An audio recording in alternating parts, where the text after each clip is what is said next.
Hello everybody and welcome back.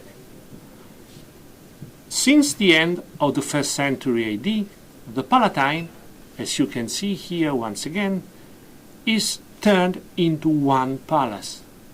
The seat of the imperial power is now enlarged and occupies the top of the hill. Nonetheless, new changes are about to occur in this period, since the end of the 1st century AD until the end of the Roman Empire, especially in this area here.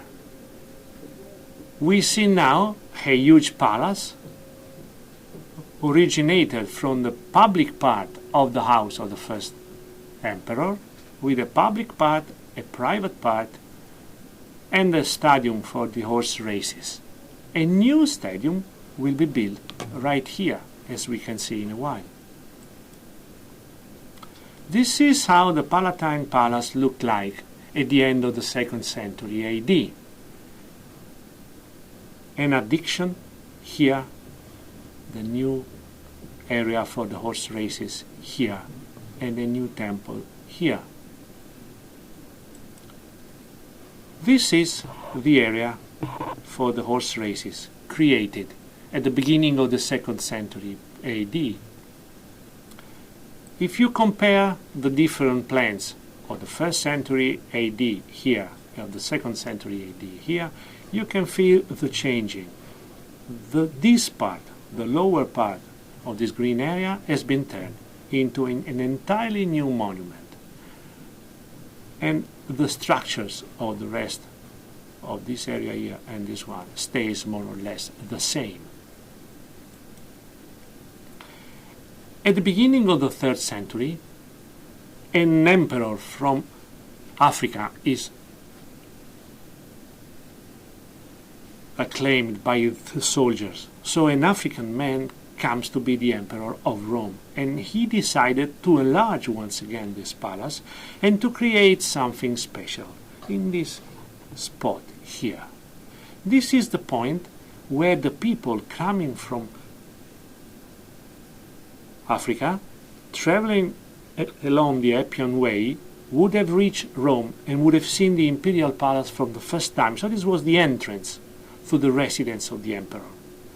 And here a huge fountain is built with basins and this colonnade supporting nothing, just to show the greatness of the empire, with an image of the emperor here, as you see, Septimius Severus, with the river Tiber at his foot, to indicate the persistence of the seat of the power in Rome. Few years later, one of the younger emperors, Elagabalus, is divinized.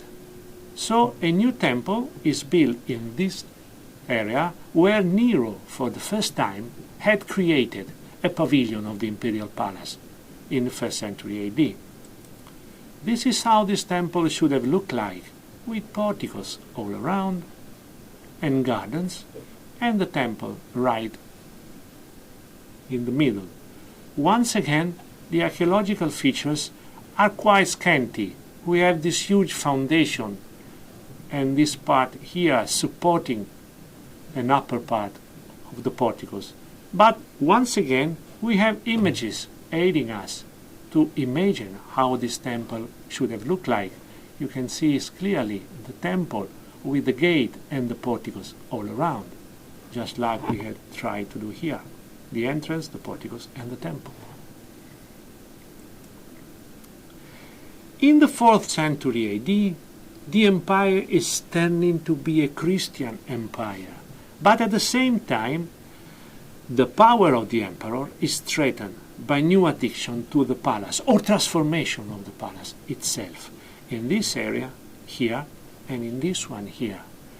This is the entrance to the private part of this building, but this huge garden, where the ruins of the Republican temple stood, a huge hall like this one is created. It's like a huge curia where the emperor could have hosted some people going to him. So even in the private part, in the most private part of the imperial seat, a special space to celebrate the emperor is created once again.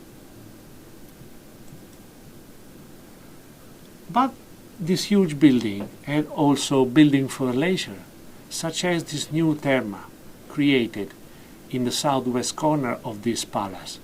It's quite small, but a typical Roman bath with this route here from the heating room to the cold room. Very substantial remains of this building were still visible in the Renaissance Rome, as you can see from this incision here of 1561. Once again, this was the beginning of the end. In more or less 1 century, the Roman Empire would be over, and different buildings are going to invade the seat of imperial power, like churches or private residences, as we shall see in the following lessons. Thank you very much.